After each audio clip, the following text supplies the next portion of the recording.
So if you have wall, use wall. That's really important on this map. And if the thought process going into the round, if you ever have wall, I guess I should talk about this wall. I don't hate it. I Mhm. prefer this wall here against Sova slash Fade because you get to play in the cubby here and dodge the eyeball. Mhm. Also the wall that you do right here, technically they could be outbreaks. I know it's like a really small chance like they ever walk out, but I think it's better to Yeah. keep them in the choke point here with the wall like this. Yeah, that's something I noticed as well. But normally for A site, I just smoke orbit at the Uh-huh. beginning of the round. Gotcha. Smoke Orb is obviously good too. Saving wall for the B retake is also a really good option. So yeah, either or. Advice here, right? They start, showed pressure, Reyna took a fight, you walled up, right? You wall down, you see nothing. Like even Mhm. at this point, you jump peaks, you see completely nothing. Boom. You have one of two options. One, you push A. Two, you fight mid. Or well, I guess three, the third option is just rotating spawn to B. I feel like this is the worst one because like you might as well be active and fight mid with these guys, or you push A solo. Um, my instinct reaction is to just fight mid with this chamber because he's already doing it. If this guy didn't exist and like let's just pretend like everyone's not fighting mid, like we have no info at all, then you would push A.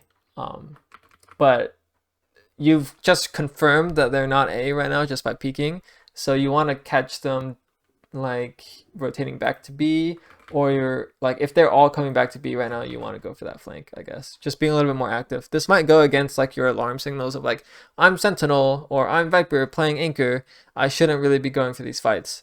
Um, if that is the case, I want you to kind of abandon that thought process and just play a lot more active when you go for the fight here because you made a really good play by going for this info peak. You jump peaked on yellow, whatever, you cleared it, and then you end up staying here for another like 10 seconds. Your chamber has died solo mid now. You're still just sitting A, like you're holding the smoke, right?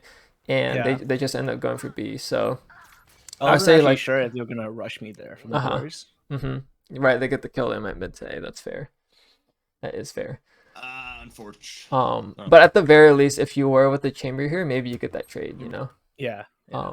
Which you probably wouldn't have made it there anyways, because you just came from picking this. But the idea is to fight mid after you re-clear A, so hopefully that makes sense. Play this round almost perfectly. Right, they're fighting here, you go for the speed up here. But on this peak here, I would, what do you call? Re-evaluate once you get here. So the speed up here is really good because your Sova just gets kill, right? And your Jet, like these two guys are ready. Your Raze is coming with you, so running up here to clear the angle is really good, and your Raze is kind of baiting you. When this guy dies here, now you want to slow down because this guy is not going to be able to make a play. Your Raze is leaving you for some reason. So a good checkpoint or a checkmark to glance at minimap is like when your teammates take a fight, and then normally that results in one of someone dying. So glance at minimap when a gunfight happens, basically. Okay. And that would let you know to slow down here because like now that you see, like if you were to do that, you would see your raises going back here and your Sova hasn't scaled out yet. If the case was where your Sova's already out backside or something like that, then you peeking here is good, but like now you lose flank pressure because you die alone, you're not tradable, this guy left you, you have classic, you're low HP, right? All of the Mhm. factors, if you actually think about it in hindsight, point for you to not take this duel until these guys close distance. So the only really way that you would know to make this decision is just by looking at minimap. Okay. But your speeding up here is really good. You just have to re-evaluate once someone dies. Got it. And maybe the round's winnable. Probably not, but that's the thought process there. You're going for the retake. You throw your molly is very good. The first thing you need to think about when you're going for this retake is what can I smoke off, right? So you have kind of two obvious options. I would say the first option that's more obvious is probably like trying to wall off like somewhere here, maybe even just walling off A main. But at the very least, you need to throw a smoke somehow, even if you just throw it directly in the middle of the site, I don't care. But you need to get closer to the site with your wall up. Like the fact that you hold wall means that you're using it for retake. So if you go into the retake without using wall, to me that just is like wasted. You might as well have just walled mid or something, you know? Yeah. So if you have wall, use wall. That's really important on this map. And if the thought process going into the round, if you ever have wall on defense, is because you're saving it for retake.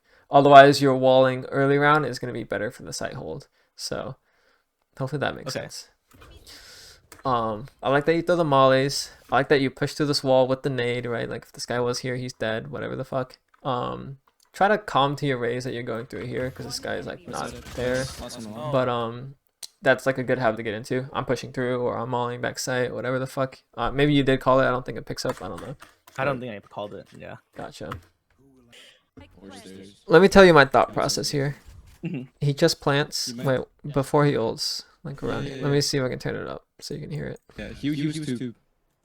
He went to two. So the ult goes. You hear tab. Bomb goes down. Backside, right? Bomb goes down backside. This ult doesn't give him an exit. So what I mean by that is if you look at minimap here, the ult goes something like this. Like it's like in the middle here, so like he's not able to fully cover one. Like if he fully covered the ult like this towards the end of this wall, like connect the ult to the wall, then you guys are in a really big trouble, right? But in this case, you can route around this ult, or like if I draw it better, you should be able to go on the edge of this ult and kind of like go around to see the edges, right? And when there's an ult like that, it's better for you to play the round slower because they're going to start getting paranoid and they have to make a play to push through one side. And if they don't, then they're taking a 50-50 or like they have each other's back by like sitting front to back or something. Does that make sense? Yeah. So in this case, I would play the ult slower and I would just wrap towards yellow. Especially since the bomb is planted backside, you can kind of assume that they're going to, if they do take space out of the ult, they're going to take it this way. Okay. But regardless, I mean, that was like your save round. I so. don't mind. Hey guys, if you guys like the video, please subscribe. I'm trying to get to 10K by the end of the year. Jump peek, then if he's there, then you pop orb and let him do his thing. This wall here doesn't make sense because your raise is flanking from A, so he's going to clear mid for you. And if you do wall up, you're going to cut off the refrag. Okay. Also, B site's probably going to be lost here, so going back to the other round, talking about having wall for retake, this would be a crucial one to save, especially since they have chamber ult. You need to close the distance. Going for the flank here, right? Look, these guys are stalled, where they're waiting behind Viper wall or something.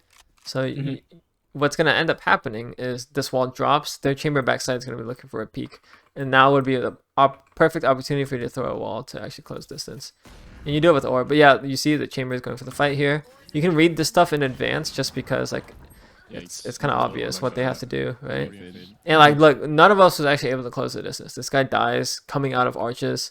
You were able to get to half wall, but not into the site because this orb doesn't cover much, and this guy dies on the flank.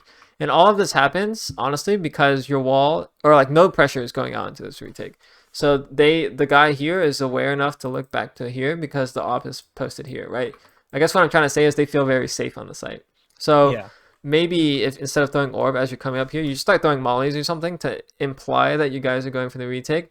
But imagine you have wall here and you throw wall up. These guys are so scared, like they're coming out, they're coming out. Your raise probably kills this guy default because the guy default is going to start looking at your wall or something like that. But I guess all of that to say is start throwing util to get attention for the flank. And it kind of sucks that your chamber misses that shot because that would have been the round winning shot. That half is over. What rank are you coaching? This is Ascendant 2. Okay, so the takeaways I think for defense is just to switch up what site you're anchoring. You switched up which site you were throwing your wall at, right? But you weren't actually playing B, so that means your Sova's stuck there, and we already went over those points. You can't get info. The second thing is if you are playing A and you're saving your wall, make sure you're using that wall actually to retake B. You've had wall a couple times when you took B, but you didn't actually use it, so you're kind of like losing the purpose there. And then the third thing I guess is going for those like late round gamble stacks once you've made info plays. So remember going back to pistol round, you didn't see them A, you could have went back mid door earlier, and then the other round when you were on B half wall here and you killed the two guys tunnel, right? That would have been a good round to either just push through tunnel and keep going, push B main, which is less likely because you're so far away, or just go back, reposition nest, and maybe go back to A. Because you want to reposition, I guess, and not make your setup readable. Because I guess what they're thinking of is like, oh, 2B, one half wall, one backside. Let's just go A. There's only one A, right? Yeah. Okay. Yeah, hopefully that all makes sense. Any questions about defense?